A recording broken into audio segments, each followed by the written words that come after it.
Le colture si possono riseminare. Le case ricostruire. All'interno di queste mura noi sopravviveremo. Mi sa che Théoden si sbaglia molto con questa prospettiva sul fosso di Helm. Infatti se gli Uruk-hai avessero portato avanti l'assedio per bene avrebbero vinto facilmente. In un altro video ho guidato la difesa di Minas Tirith al posto di Denethor e di Gandalf. In questo video mi sostituirò a Saruman e al comandante Uruk per un'altra impresa, ovvero proprio quella di far conquistare agli Uruk il fosso di Helm del film di Peter Jackson. Vedremo che tante delle tattiche usate nel film hanno poco senso dal punto di vista della strategia militare, e anche la fortezza in sé, per come è costruita, ha tanti problemi. Anche se il video non sarà ovviamente una critica sterile a quello che vediamo nel film. Anzi, la battaglia del fosso di Helm è una delle scene più epiche mai viste, quindi questo sarà un modo per riviverla insieme, però facendo vincere quelli che probabilmente avrebbero vinto in uno scenario più credibile, ovvero gli Uruk-hai. Le differenze tra libri e film non sono tantissime, ma ce ne sono alcune fondamentali, quindi sarà anche l'occasione per confrontare la battaglia dei film con quella dei libri e vedere se Tolkien aveva dato qualche vantaggio in più alla povera gente di Rohan.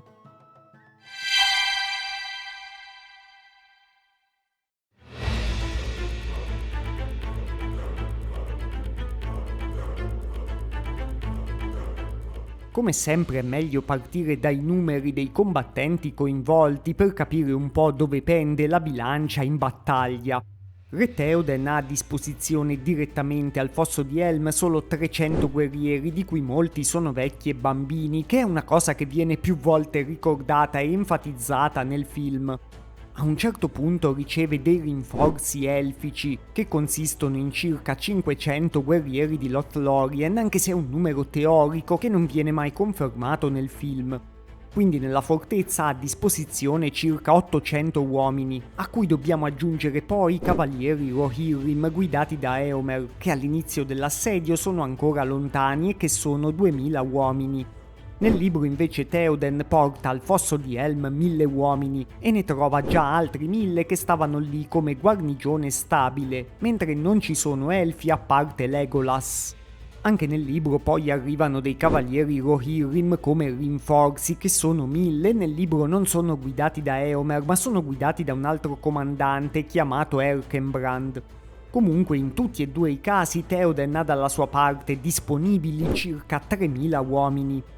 Gli Uruk-hai di Saruman sono 10.000 sia nel film sia nel libro. Solo nel libro a comporre l'esercito ci stanno anche altri alleati di Saruman come i Mezzorchi e i Danlandiani.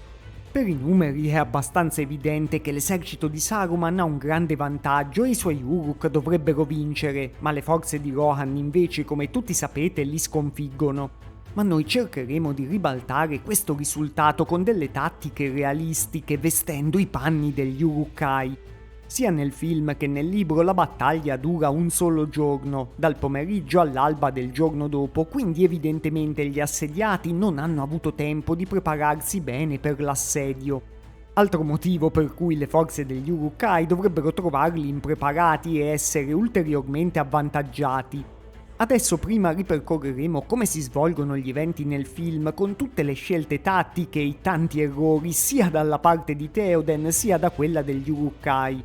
Poi vi proporrò la mia versione che avrebbe portato alla vittoria degli Uruk, basata proprio su dei miglioramenti notevoli a queste scelte.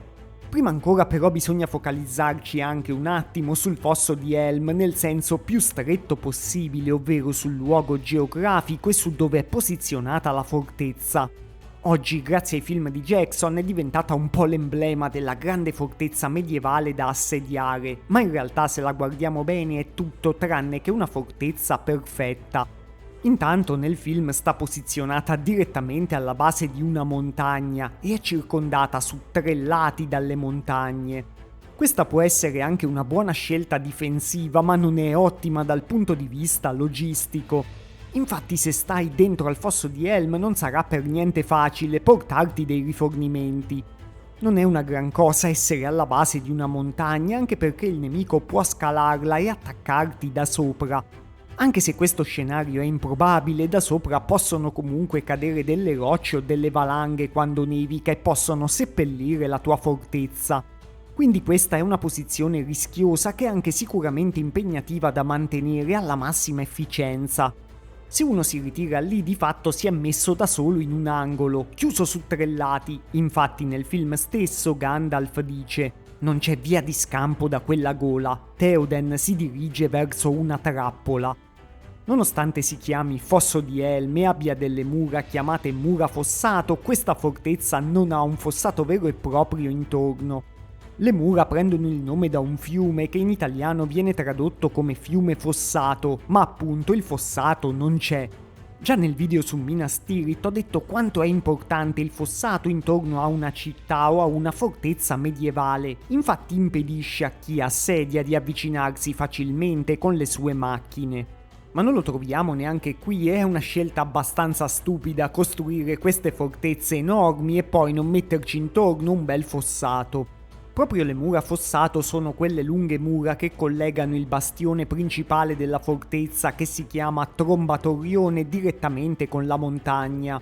Nel film ci si svolge gran parte dell'assedio, ma forse avrete notato anche voi che queste mura sono praticamente inutili. Vediamo che dietro hanno delle tende e poca altra roba e dietro ancora c'è direttamente la montagna. Che dovrebbero proteggere queste mura non si sa. Nel libro in realtà dietro alle mura c'è l'accesso alle grotte di cui parleremo tra poco e ha molto più senso difendere questo accesso. Le mura fossato hanno anche il piccolissimo difetto di avere una galleria di drenaggio situata alla base, quindi un'apertura proprio alla base delle mura dove i nemici possono attaccare facilmente. Infatti, proprio con un esplosivo piazzato qui, gli Uruk-hai faranno saltare in aria il muro.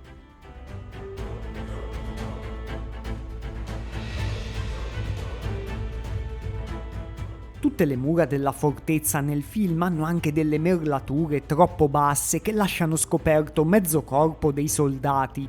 Le merlature dovrebbero proteggere molto meglio lasciando solo delle fessure, tanto che vediamo che gli uomini di Rohan hanno dovuto risolvere il problema con delle altre paratie di legno. Il bastione o mastio della fortezza ha anche un bel ponte su cui possono salire pure i nemici. Va bene che alla fine è molto stretto, ma per migliorarlo si poteva metterci almeno un ponte levatoio.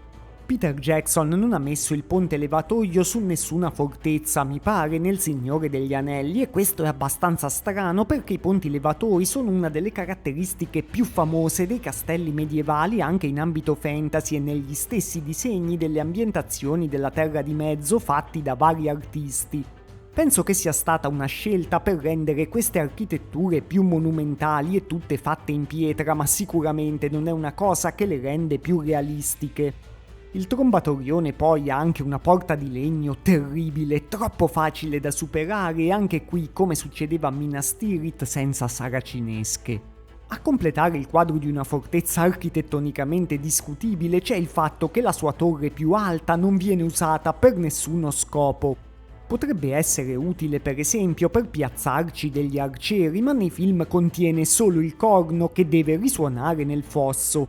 Un grande elemento scenografico sì, ma poteva avere anche qualche funzione militare in più. Nel libro la battaglia del Fosso di Helm è un evento molto minore rispetto al film. Tolkien aveva addirittura suggerito di tagliare completamente la battaglia nel suo commento alla sceneggiatura che gli era stata proposta negli anni 50. La sua fortezza certo ha un po' più di senso, come si vede dai disegni di Tolkien stesso, infatti lui era sempre abbastanza accorto pure nei dettagli della strategia militare, del resto era stato un soldato in prima persona. Infatti per esempio la fortezza non sta direttamente sotto la montagna e il fiume le crea effettivamente un fossato intorno. A differenza dei merli bassi del film, nel libro poi sono esplicitamente più alti. Erano protetti da un parapetto che solo lo sguardo di un uomo assai alto sarebbe riuscito a scavalcare. Qua e là delle feritoie permettevano di tirare contro il nemico. E soprattutto nel libro c'è un'altra fortificazione all'imbocco della gola dove effettivamente sarebbe stato sensato costruirla per proteggere meglio il luogo e per non far avanzare l'esercito nemico. Infatti nel libro c'è la diga di Helm, che è un muro con una trincea, e l'esercito di Rohan si piazza proprio in prevalenza a difendere questa diga e non la fortezza come nel film. L'aspetto che a noi interessa di più della fortezza è uno che rimane molto sullo sfondo nel film, ovvero proprio l'accesso alle grotte. Nei libri le grotte si chiamano caverne scintillanti e sono proprio difese dalle mura fossato vista la loro importanza. Nel film invece ci si accede chiaramente dal trombatorione e vengono liquidate abbastanza rapidamente nonostante ci stiano nascosti donne e bambini. Infatti Aragorn in un momento disperato chiede a un comandante chiamato Gamling se non c'è un'altra via per loro per uscire dalle grotte e Gamling gli risponde: c'è un passaggio, conduce alle montagne, ma non andranno lontano, gli Uruk-hai sono troppi. Beh, qui lui ci sta dicendo che c'è un modo per abbandonare la fortezza e volendo anche per farci arrivare dei rifornimenti. E tenete bene a mente questa cosa perché dopo sarà importantissima nella nostra strategia. Comunque, visto quanto è fatta male la fortezza, gli Uruk-hai avrebbero dovuto vincere a mani basse. In realtà una scusa basata sui libri per questi difetti della fortezza può essere il fatto che venne costruita molto tempo prima dagli uomini di Gondor insieme a Isengard per proteggere dalle incursioni dei Dunlandiani. I Dunlandiani sono un popolo abbastanza barbarico e selvaggio e quindi avrebbe potuto trovarsi in difficoltà anche davanti a queste difese. Quindi possiamo pensare che magari non fosse stata studiata per reggere un grande assedio. Ma Théoden, nonostante questa fortezza, farà delle scelte ottime per difenderla, no? È inutile che ve lo dico perché ovviamente Théoden fa delle pessime scelte, comunque questo è anche voluto nel film perché si vuole far vedere che non potrebbe vincere senza l'aiuto di personaggi più saggi come Gandalf e Aragorn. Certo lui, a differenza che nei libri, ne esce come il capitano di una nave già destinata a affondare. Nel film Théoden viene rappresentato come uno che sbaglia addirittura fin dai preparativi. Gandalf per esempio gli propone di montare a cavallo e di affrontare direttamente Saruman. Aragorn invece dice che ha 2000 bravi soldati che vanno a nord guidati da Éomer. Théoden non ascolta nessuno dei due e dice che ormai i soldati sono a 300 leghe da Edoras, anche se probabilmente è un errore della sceneggiatura e intende a 30 leghe, cioè circa 140 chilometri. Dice pure che non rischierà una guerra aperta e decide quindi di ritirarsi al fosso di Helm. Quindi Théoden non raduna neanche le sue truppe, non le manda a chiamare, dovrà pensarci Gandalf per lui. Né a Edoras né al fosso di Helm Théoden invia sentinelle o informatori per conoscere le dimensioni dell'esercito nemico e la sua posizione. E qui dovrà pensarci Aragorn che passando per caso vede l'esercito degli Uruk-hai in marcia. Sempre Aragorn poi propone a Théoden di inviare messaggeri per chiedere aiuto a altri popoli alleati e penso che tutti conoscete la risposta del re. Dov'era Gondor quando cadde l'Ovestfalda? Ma nel libro Théoden è decisamente più competente. Prima di andare al fosso di Helm il suo esercito tenta di intercettare le forze di Isengard e è Gandalf a consigliare a Théoden di andare al fosso di Helm. Questo perché un'avanguardia di Rohan è già stata sconfitta. Nel film poi l'intera popolazione di Edoras viene trasferita al fosso di Helm per proteggerla dagli orchi di Saruman, mentre nel libro sono solo le donne e i bambini dell'Ovestfalda. Dov'era Gondor quando cadde l'Ovestfalda? Sì, abbiamo capito Théoden, ma devo spiegare al mio pubblico che l'Ovestfalda è solo la regione vicina al fosso di Helm. Questo è importante perché nei film ci sono molti più indifesi e molte più bocche da sfamare, mentre nel libro ce ne sono molte di meno. Sempre Gamling infatti dice a Théoden nel film: «Ci vuole tempo per le provviste per un assedio, mio signore». E Théoden risponde che non c'è tempo, quindi hanno anche poche provviste. Quando poi inizierà la battaglia vera e propria, le scelte non miglioreranno molto e anche Aragorn non si rivelerà come un grandissimo stratega. Gli arcieri elfici verranno posizionati sulle mura fossato che, ricordiamoci, nel film non difendono un bel niente. Gli elfi sarebbero anche arrivati dall'Othlorien con una specie di super velocità, infatti andando a piedi la distanza tra l'Othlorien e il fosso di Helm si può coprire in circa 30 giorni, ma vabbè, ammettiamo che siano partiti con largo anticipo. In più nella realtà con la pioggia le corde degli archi antichi si allentano e perdono potenza, quindi per essere efficaci, come vediamo nel film, ci vuole che gli elfi abbiano degli archi abbastanza speciali. Ugualmente nelle vere battaglie medievali non tiravano tutti insieme a comando e sicuramente non tenevano tesa la corda tanto a lungo come vediamo nel film.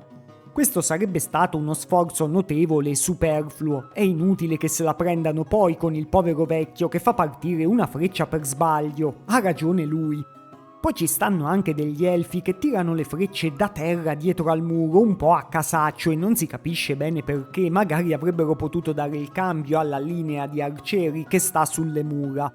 Nel libro Legolas, che è l'unico elfo presente, finisce le frecce, quindi sicuramente non era una cosa buona sprecarle.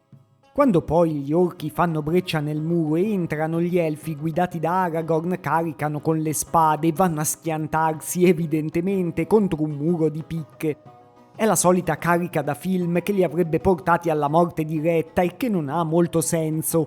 Certo, anche qui l'apice lo raggiungono le porte che si suppone in un assedio vadano sbarrate con ogni mezzo possibile e immaginabile. Invece il portone del Trombatorione viene tenuto inizialmente da degli uomini e solo a metà assedio viene puntellato alla belle meglio. Ovviamente l'ariete degli Uruk-hai lo sfonda facilmente e poi riesce a sfondare anche la porta della sala principale del bastione dove dentro c'è il re. Pure in questa situazione disperatissima, come tutti sapete, le forze di Rohan alla fine vincono. Oltre all'eroica sortita di Theoden con dei cavalli che compaiono dal nulla nella sala dove si trovava, questo succede grazie ai rinforzi dei Rohirrim di Eomer e a un aiuto un po' soprannaturale. Questo aiuto soprannaturale è il fatto che l'esercito di Saruman in ritirata viene sterminato dagli Ent e dagli Ucorni, che sono degli alberi viventi come gli Ent. Nel libro gli Ent sono pochissimi e li guidano solamente, mentre nel film non mi sembra che compaiano per niente. Gli Ucorni si sono piazzati proprio apposta all'imboccatura della gola dopo l'arrivo degli orchi per ucciderli e quindi sono gli ultimi rinforzi decisivi nella battaglia. Questa è la fine della battaglia anche nei film, ma se non ve la ricordate è abbastanza normale perché compare solo nella versione estesa. Ma è possibile ribaltare questa sconfitta? Adesso lo vedremo prendendo in mano finalmente il nostro esercito di Uruk-hai. Saruman vuole solo che gli Uruk sterminino la gente di Rohan, quindi niente bottino e niente prigionieri, insomma abbiamo un compito lineare e preciso. L'attacco dei Mannari durante lo spostamento da Edoras al fosso di Helm è una bella mossa che dobbiamo riconoscere a Saruman. Così avrebbe potuto uccidere la gente di Rohan senza neanche attaccare il fosso di Helm. Realisticamente penso che i violentissimi Mannari avrebbero vinto quello scontro e questa guerra sarebbe finita ancora prima di cominciare, ma vabbè, c'è un po' di plot armor per la cavalleria di Theoden, quindi bisogna riprovarci con l'assedio. 10.000 Uruk-hai comunque sono degli ottimi soldati da avere a disposizione, non a caso sono stati creati proprio per questo scopo. Sono alti e muscolosi, non hanno paura di morire pur di vincere e probabilmente nei film sono la fanteria migliore della Terra di Mezzo. Legolas però dice che la loro armatura è debole al collo e sotto alle braccia. Qualcuno di loro sembra anche mezzo nudo e effettivamente magari io li avrei equipaggiati con armature che coprissero un po' di più. Delle armi invece non ci possiamo lamentare. Le lunghissime picche che hanno servono a poco per l'assedio, ma a me vanno bene, anzi vanno benissimo perché io userò le forze in maniera diversa e dopo vedrete che le picche saranno determinanti. Gli Uruk-hai nei film hanno anche delle balestre e sanno tirare bene con le balestre pure mentre si muovono. Questa è una skill già eccezionale e neppure di lei possiamo lamentarci. In più hanno anche i famosi esplosivi che fanno saltare le mura. Ovviamente con la polvere da sparo cambierebbe tutto nelle battaglie della Terra di Mezzo, quindi i film la fanno passare un po' per un'innovazione ancora rudimentale per come la vedo io. altrimenti la userebbero tutti, no? Questi esplosivi ci sono nel libro, ma Tolkien effettivamente lì non specifica di che cosa si tratta. Aragorn li chiama solo una diavoleria di Saruman, facendo pensare più a un qualcosa direttamente di magico. Anche se questa è un'arma potentissima, nella mia strategia si potrebbe anche sostituire con il fuoco, quindi non sfrutterò tutte le sue potenzialità per far vincere gli Uruk, anzi forse le sfrutterò pure di meno di quanto vengano sfruttate nel film. La strategia di assedio di Saruman comunque è pessima. Dice che se si apre una breccia il fosso di Helm cadrà e Vermilingo aggiunge, pensando di saperla lunga, che occorrono migliaia o decine di migliaia per prendere la fortezza. Ma tutte e due non mi sembrano le cose più importanti su cui focalizzarsi per conquistare veramente il fosso di Helm. Al momento dell'attacco effettivo poi le cose peggiorano ancora di più perché gli Uruk-hai attaccano con la pioggia. Anzi, forse la pioggia addirittura è stata scatenata dalla magia di Saruman visto che li segue, ma non è una grande idea. Infatti combattere sotto la pioggia è pessimo perché il terreno diventa fangoso, organizzare i reparti è un disastro e anche le corde delle balestre come quelle degli archi ne risentono. Infatti poi sotto la pioggia gli Uruk attaccano alla rinfusa scordinati come uno sciame di insetti. Caricano con le picche contro un muro e capisco che tutto questo fa una grande scena visivamente ma non ha senso da un punto di vista militare. Poi sono come presi dall'urgenza di espugnare la fortezza il prima possibile, infatti era l'ordine del loro capo Saruman e usano scale da assedio sulle mura fossato e anche baliste con corde con altre scale sul bastione. Ovviamente queste scale sono pericolose perché possono essere buttate giù come in effetti succede nel film, quindi bisognava ragionare prima se fossero indispensabili e se fossero il metodo migliore da usare. Gli Uruk poi non si allontanano nemmeno quando fanno esplodere la galleria di drenaggio e quindi muoiono pure molti di loro. Poi assaltano il portone principale in una formazione in stile testuggine per portare un ariete sul ponte verso il portone principale. Ma mentre lo fanno cadere di sotto i loro stessi commilitoni. Insomma, capisco che gli Uruk non abbiano problemi a sacrificarsi, ma qui c'è proprio uno spreco di forze inutile. Insomma, gli Uruk attaccano con pochissima intelligenza e va bene che magari è una caratteristica degli orchi, ma qui è un po' troppo. Dulcis in fundo non hanno nemmeno l'ombra di rifornimenti con sé, una cosa che succede quasi sempre comunque negli assedi dei film. Ovviamente è assurdo pensare di fare un assedio senza rifornimenti, anche se i soldati del tuo esercito possono mangiarsi tra di loro. La carne è arrivata di nuovo, amici. Il mio piano per conquistare il fosso di Helm è completamente all'opposto della sciocchezza che dice Saruman di aprire una breccia. La vera strategia giusta l'aveva suggerita Gandalf, che non a caso è sempre 2 passi avanti a Saruman. Non c'è via di scampo da quella gola, aveva detto. Théoden si dirige verso una trappola. Infatti la mia idea è di lasciare Théoden e la sua gente intrappolati nel fosso di Helm. Non hanno avuto neanche un giorno per prepararsi, non hanno provviste e quindi se manterremo l'assedio per un po' di tempo moriranno semplicemente di fame. O dovranno arrendersi prima e noi Uruk ce li mangeremo pezzo a pezzo. Questo vi fa capire quanto è ridicola l'idea di Théoden di durare più delle forze di Isengard che vi ho messo proprio in apertura del video. Non mi sto inventando neanche qualche tattica nuova, infatti vincere un assedio affamando gli assediati è una delle tattiche più antiche e più comuni della storia, quindi magari poteva pensarci anche Saruman. Adesso dunque il nostro obiettivo non saranno manovre mirabolanti o scale con arpioni, ma sarà solo impedire qualunque contatto del fosso di Helm con l'esterno. Quindi impedire tutti i rinforzi e tagliare tutte le possibili vie di rifornimento. Se fossi stato in Saruman avrei passato dei mesi a scoprire le uscite dalle caverne scintillanti verso le montagne per poterle bloccare.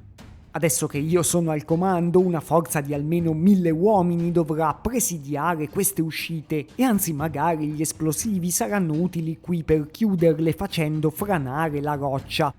L'idea viene suggerita addirittura da Aragorn nel libro, quando dice: hanno un fuoco che squarcia esplodendo e con esso si impadroniscono delle mura. Se non riescono a entrare nelle caverne, potrebbero rinchiudervi per sempre coloro che vi si trovano. Insomma, la cosa importante è che niente e nessuno entri o esca dalle caverne. Nel film alla cosa non viene dato spazio come abbiamo visto, ma effettivamente in un assedio reale sarebbe una cosa fondamentale perché è l'unica via d'uscita sicura per gli assediati. Infatti Tolkien nel libro ci ha pensato a puntualizzare questa cosa. Nel libro Eomer dice sempre sulle caverne: vi sono caverne nel fosso di Helm dove centinaia di uomini possono stare in agguato e da lì alcuni passaggi segreti conducono sui colli. Ma sappiamo che nel libro Saruman ha già pensato a bloccare quella via di fuga. Non fidarti dei passaggi segreti, gli risponde infatti Théoden. Saruman ha da tempo esplorato queste contrade. Anche io, solo quando sarò sicuro che quelle uscite sono bloccate dai miei soldati, allora inizierò l'attacco alla fortezza principale.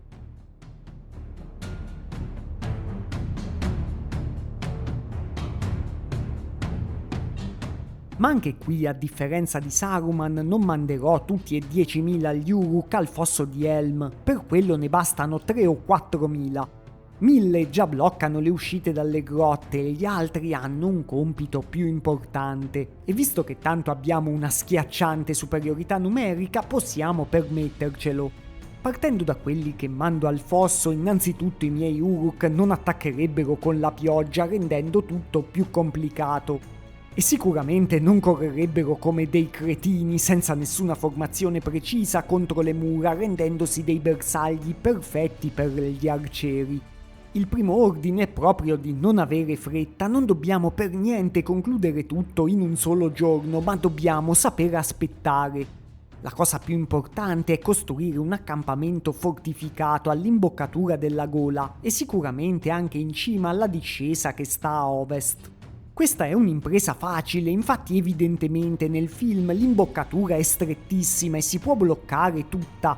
Quindi dobbiamo portarci dei materiali per costruire un bell'accampamento fatto come si deve, nello stile di un forte romano insomma. E poi si deve imbastire sicuramente una linea di rifornimenti da Isengard in modo che gli Uruk possano mangiare regolarmente, mentre i nemici muoiono di fame. Noi non ci avvicineremo neanche lontanamente alla linea di arcieri elfici che stanno sulle mura fossato, né ci avvicineremo alla fortezza in generale. Loro possono anche divertirsi a tirare frecce quanto vogliono. A questo punto il nostro unico problema è neutralizzare i rinforzi, ovvero i 2000 cavalieri Rohirrim di Eomer e poi gli Ucorni. Pensando ai Rohirrim ho proprio diviso il mio esercito e ho mandato 5 o 6.000 Uruk-hai a intercettarli. Anche nei film Saruman avrebbe dovuto sapere bene in anticipo della loro esistenza, infatti arriva da lui Grima Vermilinguo e pure i Rohirrim di Eomer si erano fatti molto notare. Potendo avrei mandato con il mio esercito anche dei Mannari se ne avessi avuto ancora qualcuno a disposizione. I Rohirrim hanno alcuni arcieri a cavallo che si vedono nella scena in cui salvano Merry e Pipino e questi possono essere pericolosi, ma la maggior parte combattono con spada e lancia usando tattiche classiche della cavalleria medievale. E qui invece Saruman è stato previdente perché ha armato gli Uruk con delle picche lunghissime e clamorose. E le picche sono una delle armi più efficaci contro la cavalleria se i picchieri riescono a mantenere formazioni compatte, per esempio a quadrato. Anche nel film gli Uruk affrontano la cavalleria Rohirrim con le picche, ma lì la cavalleria piomba da una discesa ripidissima, mentre qui intercettandoli li porteremo su un campo molto più favorevole. Nel film poi gli Uruk non è che abbiano una formazione precisa. Contro una formazione rigida e su un terreno neutro i cavalli davanti alle picche si fermano, vengono feriti e entrano nel panico. Diverse vere battaglie medievali vennero vinte dai picchieri, come la battaglia degli Speroni d'Oro del 1302, in cui i fiamminghi con delle picche sconfissero 2500 cavalieri francesi. o anche la battaglia di Laupen del 1339 in cui dei quadrati di picchieri svizzeri resistettero agli assalti della cavalleria nemica e vinsero nettamente. Addirittura dal XIV al XVI secolo la fanteria con la picca rovesciò il predominio della cavalleria perché i quadrati compatti di picchieri con aste lunghe fino a 5 o 6 metri erano come dei muri capaci di spezzare anche la carica più impetuosa. Una volta che li avremo intercettati ci sono pochissime possibilità che i Rohirrim scampino a questo attacco, essendo anche in fortissima inferiorità numerica. Ma anche se per assurdo vincessero avrebbero delle grosse perdite. Facciamo pure che 1000 siano sopravvissuti, arriverebbero al fosso trovandosi davanti le nostre fortificazioni e altri 3 o 4000 uomini. Non credo che avrebbero più le forze per muovere un dito e cadrebbero preda della disperazione. Si potrebbe anche mandare tutti e 9000 gli Uruk al fosso per aspettare lì i rinforzi, bloccandoli comunque con le fortificazioni. Probabilmente si vincerebbe uguale, ma sarebbe più rischioso affrontare la cavalleria nello stesso punto del film, ovvero dove c'è quella discesa ripidissima e dove i loro alleati sono anche più vicini. Volendo si potrebbe provare prima dell'assedio a intercettare pure i rinforzi elfici, ma i loro 500 guerrieri, che sono prevalentemente arcieri, non sono molto pericolosi per il nostro piano. Adesso mancano i maledetti Ucorni che arrivano alle spalle del nostro accampamento. Contro di loro sì che possiamo usare un bel po' di macchine da assedio se le abbiamo portate e un po' di fuochi d'artificio. Qui si potrebbero mandare degli Uruk con gli esplosivi o anche più semplicemente usare dei trabucchi con palle infuocate per incendiare questi fastidiosissimi Ucorni. Comunque loro, sia nel film che nel libro, sono una foresta dentro a cui gli Uruk si vanno a buttare durante la fuga, ma non si muovono e non distruggono come gli Ent. Quindi sarebbe bastato che gli Uruk non scappassero in mezzo a loro e gli Ucorni non potrebbero venire a spezzare l'assedio in maniera efficace. Magari dovrebbero arrivare gli Ent da Isengard, ma per quel momento la gente di Rohan penso che sarebbe già morta dentro al fosso. E così, in modo abbastanza semplice, sprecando poche risorse, gli Uruk-hai avrebbero conquistato il fosso di Helm.